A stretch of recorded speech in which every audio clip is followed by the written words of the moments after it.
Sir जय Hind. Doctor Mahendra Singh, जय हिंद। बहुत बहुत शुक्रिया समय देने के लिए। Thank you sir. जी नमस्कार। Thank you. शुक्रिया सर। बस अपने दर्शकों को इतना बता दूं कि सर जाने माने विदेश मामलों के जानकार हैं। तमाम बड़े जो टीवी के प्लेटफॉर्म हैं उनके ऊपर सर की आवाज को आप सुनते होंगे और मेरे सीनियर भी हैं। सबसे बड़ी बात कि मेरे सीनियर हैं पत्रकारिता में। थैंक यू सर, समय दिया आपने, शुक्रिया। आज दो पत्रकार बैठे हैं एक मंच पर। सर जो कुछ बांग्लादेश में हुआ उसी को लेकर मुझे आपसे बातचीत करनी थी, क्योंकि ये बात बांग्लादेश की नहीं है। हम श्रीलंका में ऐसा देख चुके हैं, मालदीव में एक चरमपंथ देख रहे हैं, नेपाल में भी कुछ इस प्रकार की घटनाएं हो रही हैं। अनएम्प्लॉयमेंट को लेकर भारत में भी अलग अलग जगह पर आवाज उठती रही है। पाकिस्तान के अंदर भी तख्ता पलट लोगों ने कर दिया इमरान खान का। मालदीव में मुजू और तालिबान को हम नहीं भूल सकते। अमेरिका में भी कुछ ऐसा ही देखने को मिल रहा है, ब्रिटेन में देखने को मिल रहा है। लेकिन एशिया पैसिफिक में खासकर हम देख रहे हैं कि ये जो चरमपंथ है वो बहुत हावी हो रहा है और जो युवाएं हैं वो अपने कहे तो भीड़ तंत्र के बल पर सरकारों को गिराने का काम कर रहे हैं। ये भारत के लिए कितना सचेत रहने की जरूरत है? क्या मैसेज भारत को भी आ रहा है? नहीं देखिए राजेश जी, इसमें दो बातें हैं।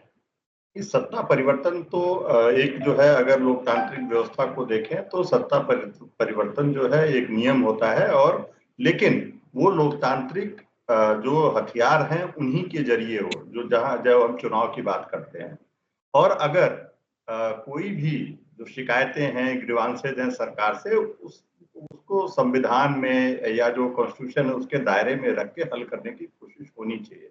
लेकिन जिस तरीके से हमारे जो है पड़ोस में और अन्य भी देशों में आप अगर देखें तो जो सत्ता परिवर्तन युवाओं के अंदर एक रोष की वजह से, चाहे वो बेरोजगारी रही हो, चाहे गरीबी रही हो, चाहे एक अधिनायक वाली जो है प्रवृत्ति रही हो वहां के शासकों की, तो निश्चित रूप से जो है वो युवाओं का गुस्सा जो है वो सड़कों पे उतरा और वहां पे सत्ता परिवर्तन हुआ। ये भी चिंता का विषय नहीं है, लेकिन सबसे ज्यादा चिंता का विषय है कि अगर इन सत्ता परिवर्तनों में विदेशी ताकतों का हाथ हो और ये जो आंदोलन युवाओं द्वारा छेड़ा गया है, अगर इसमें जो है इसको कहीं न कहीं विदेशी ताकतों या जो भी दुश्मन राष्ट्र हैं उनका समर्थन हासिल है, तो ये निश्चित रूप से एक चिंता का विषय है अंतर्राष्ट्रीय शांति और सुरक्षा के लिए।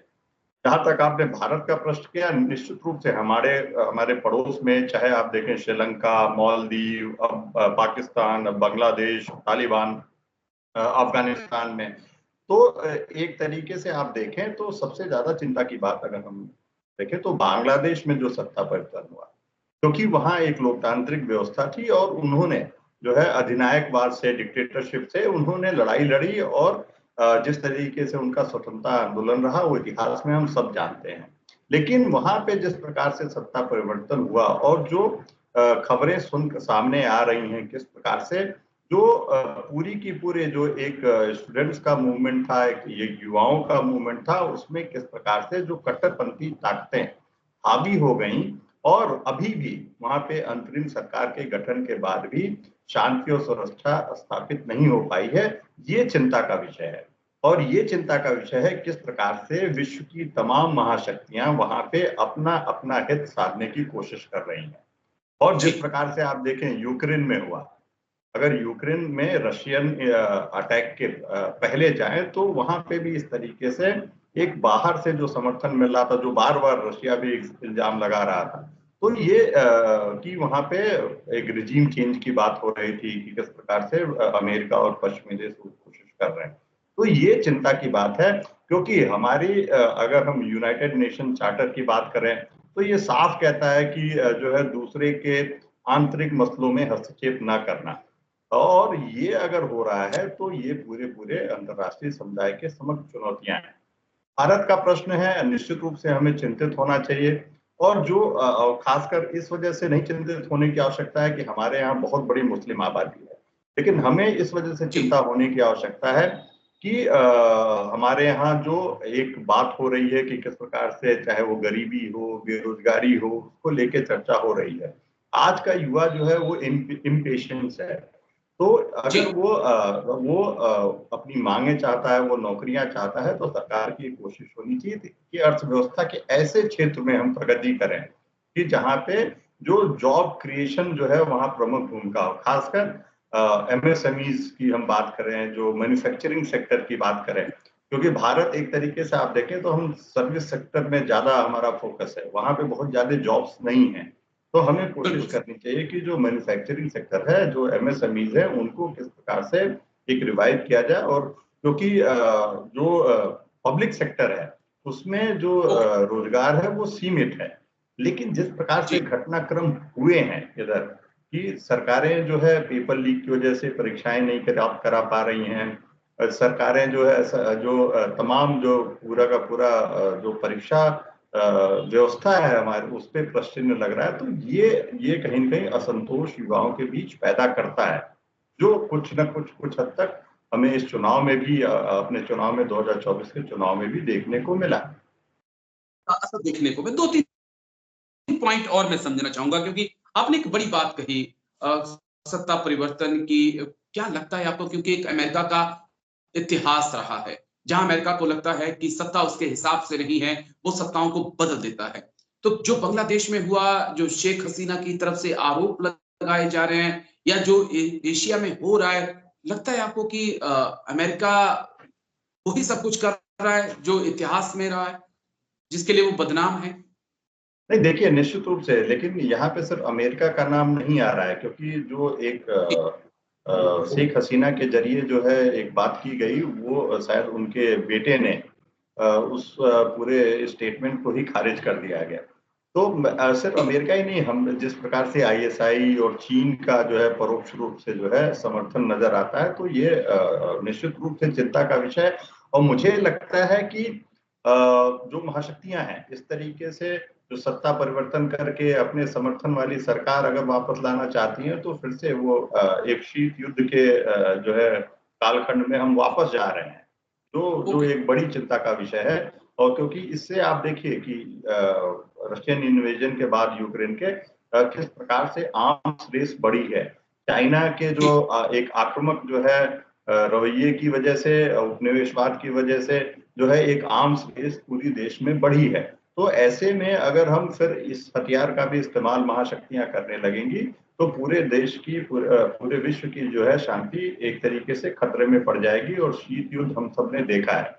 तो उसका जो एक बहुत बड़ा परिणाम होगा कि जो विकासशील राष्ट्र हैं, वो अपनी जी, अर्थव्यवस्था पे, अपने आर्थिक विकास पे वो फोकस नहीं कर पाएंगे। और फिर वहां पे निश्चित रूप से जो शासन पद्धति है उस पे उसका असर पड़ेगा, जो लोग सत्ता में हैं उस पे उनके खिलाफ जो है एक माहौल बनेगा। लेकिन इसके कहने के बाद हमें ये देखना है कि ये जो राष्ट्र हैं, वहां पे जो शासन करता है, अगर बांग्लादेश की हम बात करें, तो अगर वहां पे एक ऐसा असंतोष नहीं होता शेख हसीना की रिजीम के खिलाफ, तो फिर जी, उसको समर्थन तभी मिला जब वहां पे ये असंतोष था। अगर ये राष्ट्र जो विकासशील देश हैं, वो उन असंतोष को रोकने में सक्षम रह पाते हैं, चाहे वो मानवाधिकार का प्रश्न हो, चाहे वो गरीबी का प्रश्न हो, चाहे बेरोजगारी का प्रश्न हो, चाहे विपक्ष की आवाज को दबाने का, सिविल सोसाइटी की आवाज का, या मीडिया की आवाज को दबाने का प्रश्न हो, अगर जो सत्ताधारी ऐसा नहीं करते हैं, तो एक जो अगर आप कहें कि एक जो आप अगर बाहर की शक्तियां तैयार बैठी हैं हस्तक्षेप करने की, तो आप उनको रोक आप सकते उनको हैं। एक मौका देंगे। जी, जी, एग्री। बस मेरे 2 पॉइंट और हैं सर, जिनको मैं आपसे समझना चाहूँगा। एक ये कि 90 के दशक में अरब स्प्रिंग के नाम से एक आंदोलन सा चला था, और वो कई सरकारों को गिराता चला गया था। क्या एशिया स्प्रिंग हम इसे कह सकते हैं, जिस प्रकार से एशिया के देशों में अब हम उथल-पुथल देख रहे हैं, या आप हटकर चीज़ों को देख रहे देखिए 2010-11 के बीच में जो जिस प्रकार से ट्यूनीशिया से शुरू हुआ, और कई ऐसे हैं? मिडिल ईस्ट और नॉर्थ अफ्रीका के देश थे जो एक प्रो डेमोक्रेसी मूवमेंट जो चला उसके सपोर्ट में आया, जिसको अरब स्प्रिंग भी कहते हैं, और जैस्मिन स्प्रिंग ट्यूनीशिया में कहते हैं, कि जहां पे एक 30 साल से शासन करते आ रहे हैं उनके खिलाफ जो है एक अधिनायकवाद या अथॉरिटेरियन डिक्टेटरशिप, उसके खिलाफ जो है ये आंदोलन हुआ, वहां पे सत्ता परिवर्तन हुआ। उसके बाद आप देखिए इजिप्ट में जैसे होता है, हुस्नी मुबारक उनका भी बहुत लंबा 2 से 3 दशक का कार्यकाल रहा, उनके खिलाफ ये फैलता है। और फिर यमन, सूडान, सीरिया, तमाम ऐसे देश जो है इसकी इस तरीके के आंदोलन देखते हैं। लेकिन इन सबके पीछे जो प्रमुख बातें रही वो यही बातें रही कि वहां पे जो युवा था वो गरीबी, बेरोजगारी और मानवाधिकार के उल्लंघन, इन सब बातों से वो त्रस्त आ गया था और अपने सरकार के खिलाफ विद्रोह कर दिया। लेकिन जो सबसे चिंता की बात है कि इन दोनों जो प्रमुख देश थे, चाहे यमन देखिए चाहे यहाँ पे लोकतांत्रिक सरकार नहीं स्थापित हो पाई। और यहाँ पे जो इस्लामिक कट्टरपंथी थे उन्होंने जो है सत्ता हासिल की। तो ये अपने आप में एक चुनौती है। जिस तरीके से हम देख रहे हैं और सबकी निगाहें लगी हुई हैं कि बांग्लादेश में क्या होगा, क्या बांग्लादेश में जिस प्रकार से चरमपंथी जो तत्व हैं वो हावी हो रहे हैं, जो अंतरिम सरकार है वो अभी भी जो है उन पे नियंत्रण करने में सक्षम नहीं है, या आने वाले दिनों में जिनकी महत्वपूर्ण भूमिका, चाहे बांग्लादेश नेशनलिस्ट पार्टी हो चाहे जमाते इस्लामी हो, जिनकी महत्वपूर्ण भूमिका होने वाली है बांग्लादेशी शासन पद्धति में, क्या वो इन तत्वों से बच के रह पाएंगे? तो ये एक चिंता का है। अगर कट्टरपंथी हावी हो जाते हैं शासन पद्धति में तो हम सब जानते हैं, पूरा इतिहास जानता है कि वो किस तरीके से वहां शासन स्थापित होगा। तो ये युवा एक जो एस्पिरेशंस थे, इनकी आकांक्षाएं थी, जो महत्वाकांक्षाएं थी कि ऐसे एक लोकतांत्रिक व्यवस्था स्थापित हो जो वाकई में लोकतांत्रिक हो, जहां मानवाधिकारों का सम्मान हो, रोजगार हो, जो गरीबी न हो। तो ये जो आदर्शवाद, ये जो सपने थे, वो कहीं न कहीं अगर हम अरब स्प्रिंग से सीखें तो किसी देश में वैसा होता सफल नहीं दिया। लेकिन इसका कतई मतलब नहीं है, जब असंतोष होगा तो निश्चित रूप से विद्रोह होगा। और इस विद्रोह को रोकने का एक ही कारण है कि जो आपका आर्थिक विकास है उसको समावेशी बनाया जाए, इंक्लूसिव इकोनॉमिक डेवलपमेंट, लोगों को जॉब देते रहिए। बस एक आखिरी पॉइंट, बड़ा इंटरेस्टिंग पॉइंट मुझे लग रहा था कि शायद ये सवाल मुझे आपसे सबसे पहले पूछना चाहिए था। भारत की विदेश नीति को आप कहां देखेंगे सर?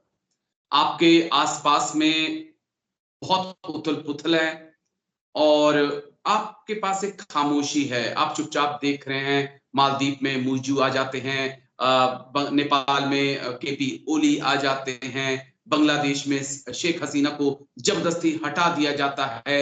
और ये ऐसा तो है नहीं कि वहां की आवाम कर रही है, उस आवाम के पीछे बीजिंग का पैसा है, बीजिंग की सोच है, आईएसआई को हथियार बनाया जा रहा है। तो हम यहाँ पर अपनी विदेश नीति को कहां पर देखें? क्योंकि चारों तरफ जो भारत के साथ कदम मिलाकर चलने वाली सरकारें थी उनको गिरा दिया गया, चाहे वो पैसे के दम पर चाहे ताकत के दम पर।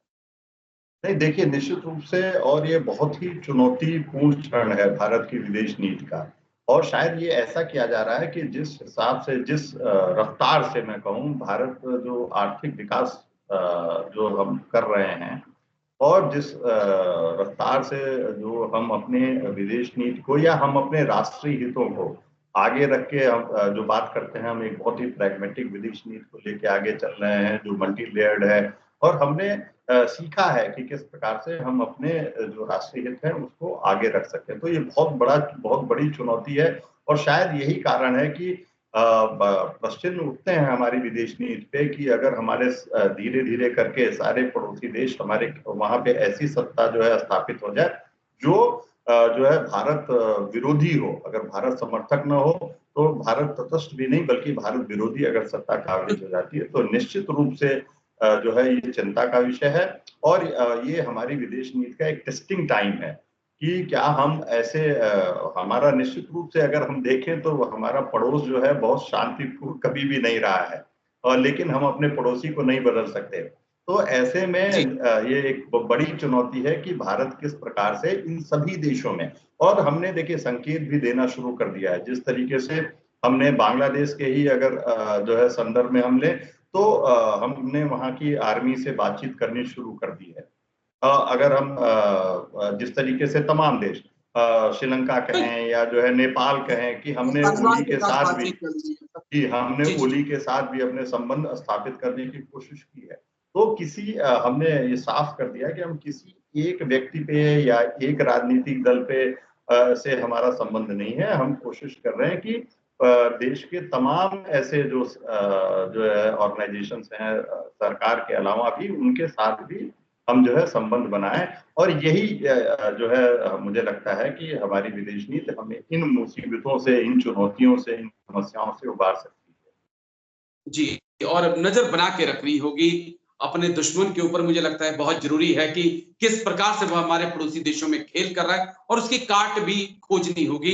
इससे पहले कि सत्ताएं चली जाएं, वो अपना खेल खेल दे, हमें वहां पर अपनी तैयारियां पुख्ता करनी होंगी। बहुत बहुत शुक्रिया डॉक्टर महेंद्र जी, आप आए और इतनी बारीकी से आपने तमाम सवालों के जवाब दिए। थैंक यू सर, जय हिंद। Thank you.